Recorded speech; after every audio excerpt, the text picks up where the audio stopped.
යනු ශ්‍රී ලංකාවේ පහඳුරන නර්තන සම්ප්‍රදායට අයත් කාන්තා ශක්තිය සහ මාතෘත්වය මුල් කරගත් ඉතා ප්‍රබල ශාන්ති කර්ම නර්තනයකි. මේ මූලිකවම ගැමිණි මව්වරුන්ගේ ආරක්ෂාව, දරු ප්‍රතිස්ථිතියේ පහසුව සහ කාන්තාවන්ගේ රෝගාබාධ දුරු කිරීම සඳහා පවත්වනු ලබනවා. ඉදිරි කතාව හා සම්බන්ධ පුරාණ පුවත් සහ විශ්වාසයන් කිහිපයක් අපි මෙසේ විස්තර කරන්නට බලාපොරොත්තු වෙනවා.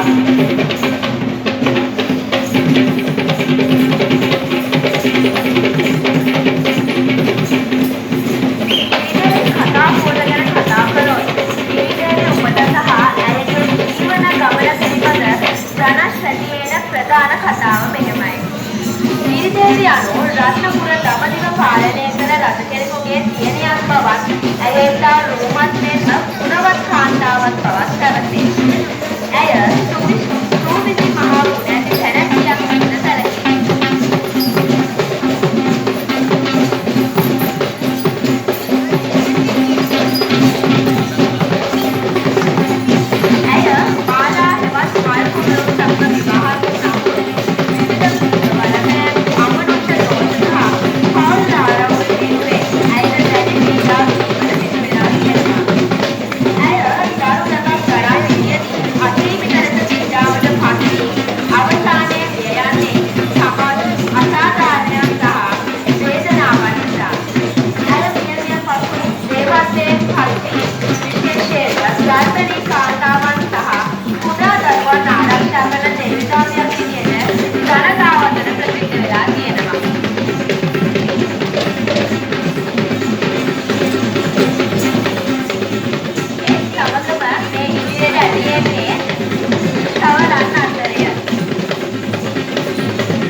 දණ්ඩේ දෙකොණෙහි රෙදි රැලි කපා වර්ණ ගන්වා ඉතා අලංකාර ලෙස සකස් කරලා තියෙනවා.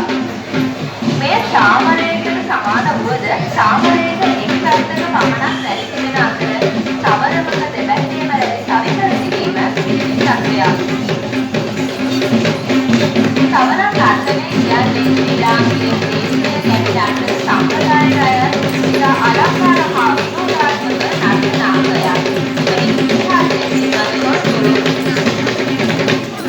සාහිත්‍ය මූලාශ්‍රවල සඳහන් වෙනවා.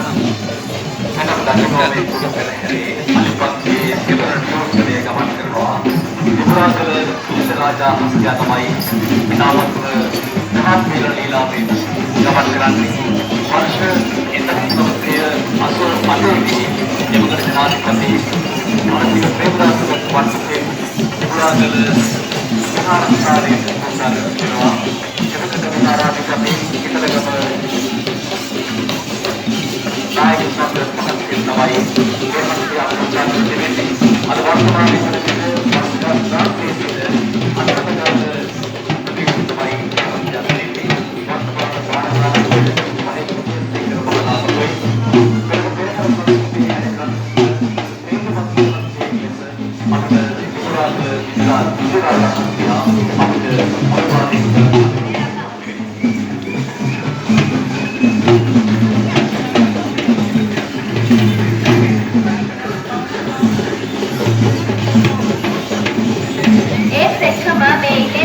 යන්නේ වර්තමාන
වාසයට කරන සුවපත් කිරීමක් ලෙස මේ හස්තියාට ඇසල කියලා නම ලබා දී තිබෙනවා. ඒ වර්තමානයේ මෙරට පෙරහැර සංස්කෘතිය හැඩ කරන සිටින තේජවන්ත හස්තයෙක් ලෙස අපිට මේ හස්තියා අභිවාදිත හඳුනන හැකියාව තිබෙනවා. මේ පුද පෙරහැරේ ඉතාමත් කහම් තේන ලීලාවෙන් සහතුක ධාතුන් වහන්සේ සහිත කරුණ වහන්සේ වැඩම කරන අවස්ථාවයි අප දකින්නේ. සිල්කරාගේ ප්‍රසාදනාද පස්සේ දෙලක් දකිනවා පන්සල් දහස් පාසලේ දුරදරුවන්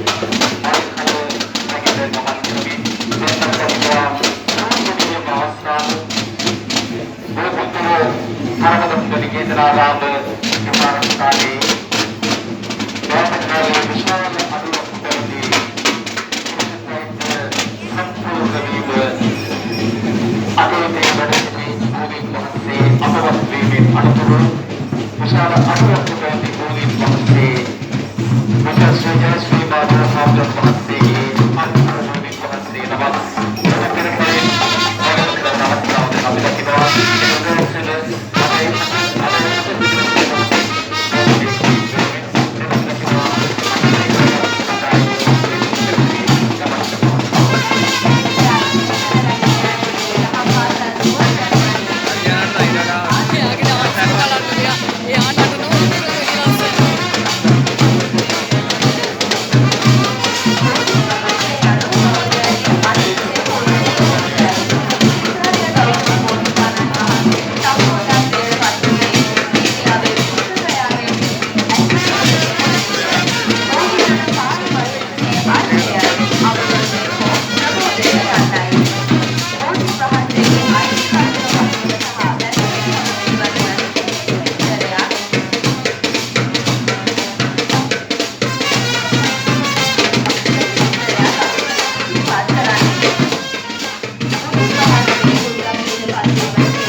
Mama